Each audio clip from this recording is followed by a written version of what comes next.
Hello defence listeners, welcome back. स्वागत है आप सबका एक और नए डिफेंस वीडियो में, जिसमें हम बात करने वाले हैं प्रोजेक्ट भीम के बारे में।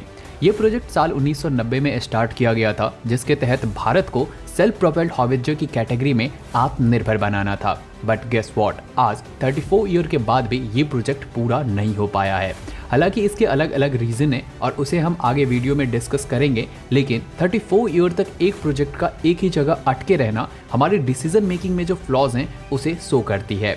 आज के टाइम पर बैटलफील्ड मॉडर्न हो चुकी है और एडवांस सिस्टम जो कि automatic search and track, detect and attack कर सकते हैं वो प्ले में आ गए हैं और बैटलफील्ड में हॉवित्जर फ्रंट लाइन में खड़े होकर अटैक करते हैं।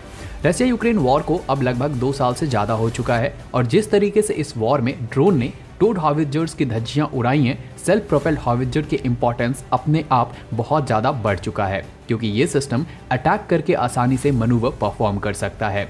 भारतीय थल सेना को ऐसे लगभग 500 to 600 सेल्फ प्रोपेल्ड हॉवित्जर्स की ज़रूरत है, जिसमें से 300 टैंक के चेसिस के ऊपर बेस्ड सिस्टम होने चाहिए और 300 मॉडिफाइड ट्रक के ऊपर बेस्ड सिस्टम होने चाहिए। लेकिन इसमें से इस वक्त हमारे पास सिर्फ 100 K9 वज्रा सिस्टम ही है, जिसे 2015 में साउथ कोरिया से परचेज किया गया था। वहीं 200 एडिशनल K9 वज्रा को और भी ज्यादा एडवांस सिस्टम के साथ ऑर्डर किया जाना अभी बाकी है। ये सेल्फ प्रोपेल्ड हॉवित्जर वर्ल्ड की सबसे बेस्ट हॉवित्जर है, जिसे टेक्नोलॉजी ट्रांसफर के साथ भारत में बनाया जा सकता है अगर ऑर्डर नंबर बिग हो या फिर अच्छे नेगोशिएशंस किए जाएं, क्योंकि L&T इसका भारत में मैन्युफैक्चरिंग पार्टनर है।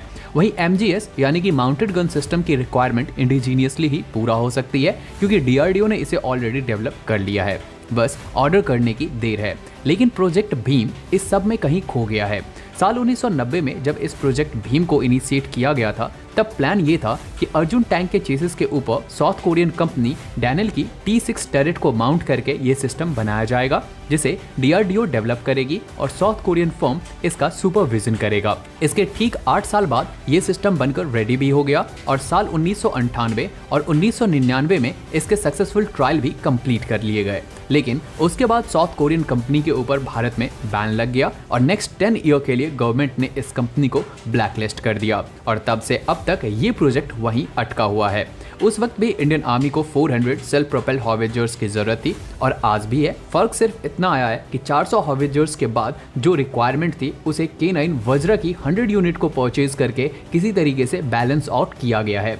इतने सालों में DRDO ने काफ़ी रिसर्च एंड डेवलपमेंट की है, MGS जैसे सिस्टम भी डेवलप किए हैं। तो अगर गवर्नमेंट और इंडियन आर्मी की तरफ से DRDO को प्रोजेक्ट भीम के लिए अप्रोच किया जाता तो आज हमारे पास इंडिजीनियस सेल्फ प्रोपेल्ड हॉवित्जर्स होती।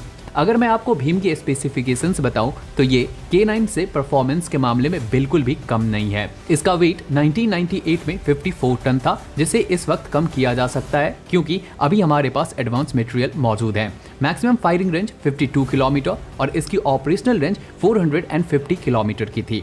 ऑफ रोड ये 45 किलोमीटर पर आवर और ऑन रोड ये 60 किलोमीटर पर आवर की स्पीड अचीव कर सकता था। और जब इतने केपेबल सिस्टम को डेवलप होने के बाद भी इस तरीके से स्टक होते हुए देखना होता है तो ये काफ़ी सैड सी बात होती है।